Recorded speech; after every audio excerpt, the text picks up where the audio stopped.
مرحبا واهلا وسهلا فيكم بقناتي، وان شاء الله رمضان كريم تنعاد علينا وعليكم بالصحة والعافية يا رب، والله يتقبل منا ومنكم صالح الاعمال. اول شي بدي اتشكر كل حدا سأل علي بهالفترة، صار لي فترة من زمان ما عم بنزل شي. هلا ان شاء الله رجعت لكم مثل اول واحسن. عندي بكرة عزيمة وراح اجهز كل شي بالليل. طبعا ما راح احكي كل التفاصيل لانه كل طبخاتي بنزلها بطريقة مفصلة على قناتي بتشوفون. هلا اليوم على السريع بس رح لكم شلون تجهزوا كذا طبخة بالليل اذا عندكم عزيمة. عندي ملفوف، كوسة، باذنجان. اول شي رح بلش بملفوف، حطيته بالكيس مثل ما انكم شايفين، وراح اربطه رح احطه بالميكروويف. طريقة كتير سهلة وسريعة، ما بدها شي ابدا. حطيته بالميكروويف وراح اعير الميكروويف 15 دقيقة تسخين عادي يعني. طبعا انا الراس الملفوف كان عندي اكبر شوي، اخذ معي 20 دقيقة. انتو حسب الراس الملفوف اللي راح تسووه، بس كل ما كانت صغيرة بكون احسن، او بتقدروا تقطعوها كمان اذا بتزبط معكم يعني. بس انا وسعت فيها، ما قطعتها، ما سويت لها شي غير انه شلت بالنص. هلا بعد ما طالعتها بتفتحوا كيس شوي شوي لانه كتير بكون سخن. انتبهوا، شايفين شلون اوراق لحالها بتنزل؟ بتقدروا تخلوها تبرد بعدين تشيلوا كمان. هون لفيت الملفوف خالص رح احطها بالبراد لبكره.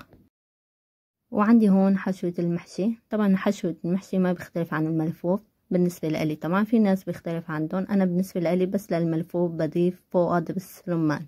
هون حيطة رز ولحمة وتوم ودبس بندورة ونعناع وبهار وفليفلة حمراء، وضفت الزيت كمان. تقدروا تضيفوا زيت زيتون، زيت نباتي، اللي بدكم إياه. وهون عندي صارة الباذنجان والكوسة جاهز كمان، رح احطها بالبراد لبكرة. طبعا بتقدروا تغطوها كمان، انا ما غطيتها بصراحة، حطيتها مثل ما هي. ما بصيبوا شي ابدا، مثل ما تطبخوها كأنه بنفس النهار. طبعا فقت تاني نهار بكير وخلصت شغل البيت، كان عندي موعد على دكتور اسنان.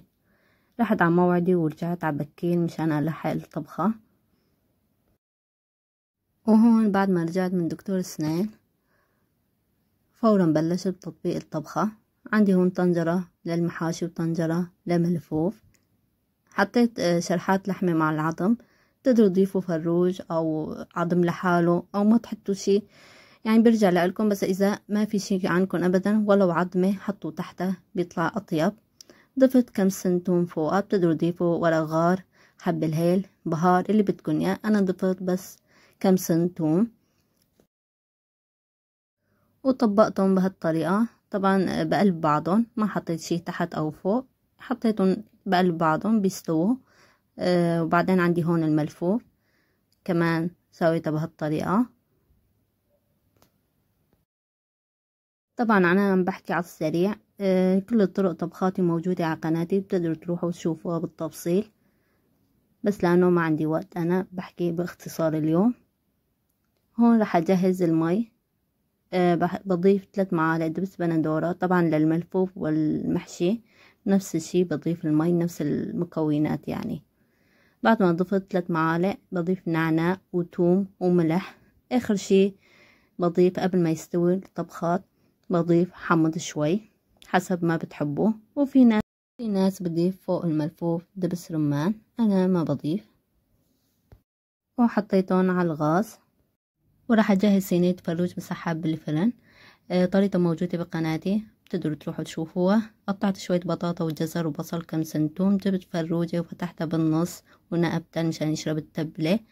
وبعدين بغطيها بورق الزبدة وورق سلوفان، وقبل ما طالعها من الفرن بحمر الوش وبطالعها.